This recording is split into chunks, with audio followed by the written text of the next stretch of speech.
Hi everyone, welcome to another art journal tutorial on my YouTube channel, and today I wanted to play around with some sprays and create a vintage background. So here I am showing you just a very quick flip through of the pages that we have done till date.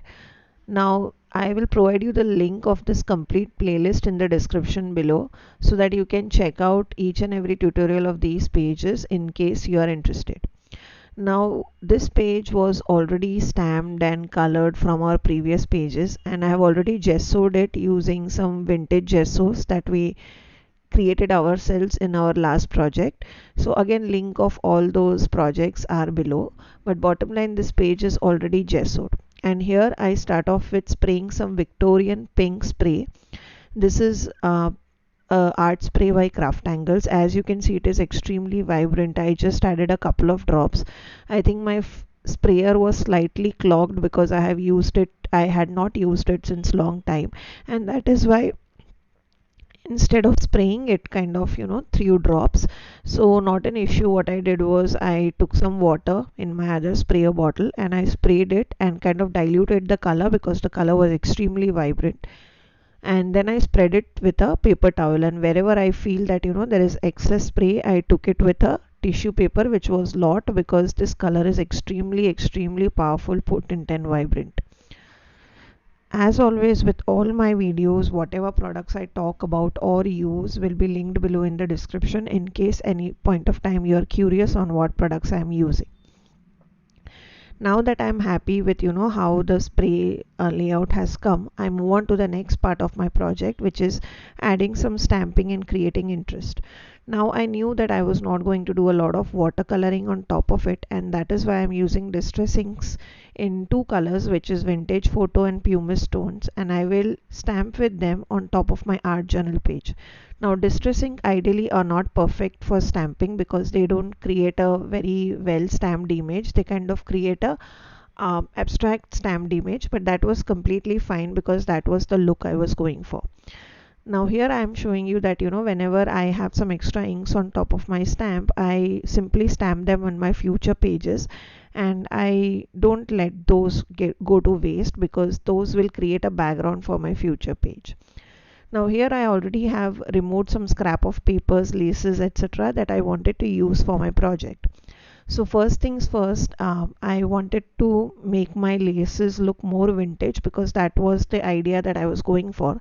So what I do is, this is another hack, that if you are interested to tint your laces or your trims or your ribbons in a color that you like, what you can do is you can use liquid acrylics or liquid watercolors. Again, I'll link them below for you all. The one that I'm using is brown color. This is CrafTangles liquid acrylics, and you can see they are extremely vibrant and colorful, and I'm just taking a little bit on old packaging. I'm diluting it with water, and then I'm applying that on top of the lace. So this will make my lace more brown shade because that is what I wanted for this project.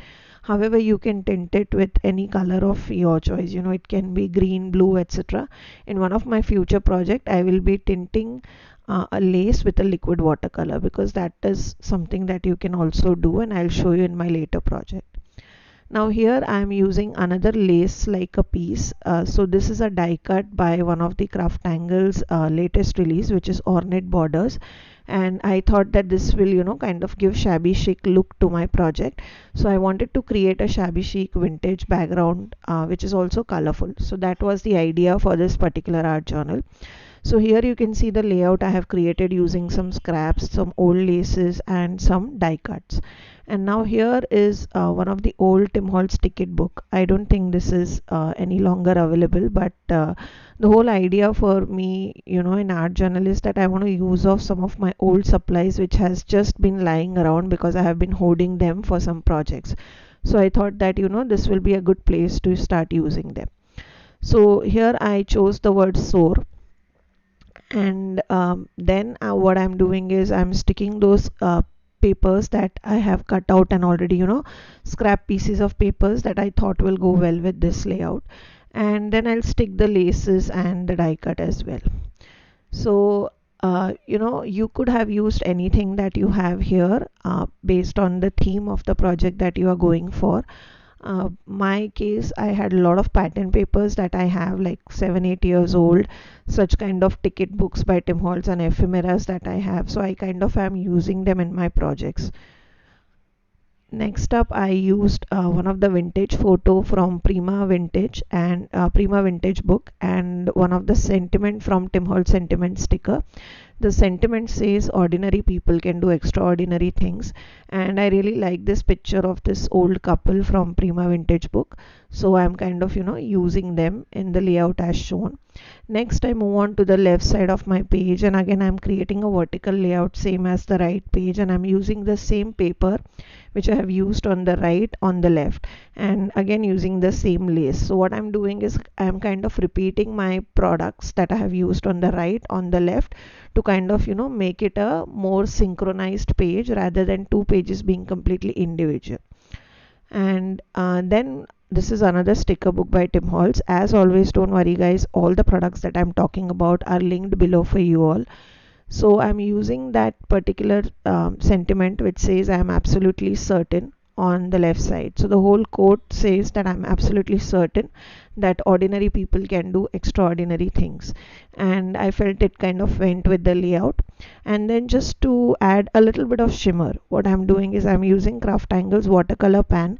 This is in color antique gold, and these are extremely shimmery, vibrant, potent colors. So these are pure pigments, and I'm using some water with them to add some splashes, and I leave you with a lot of zoomed in pictures for you all so that you can see in close up how the different parts of the project look. I hope you enjoyed today's tutorial. If you did, don't forget to like, comment, and do consider subscribing to my YouTube channel. I'll see you with another such crafty project soon. Till then guys, take care. Bye bye.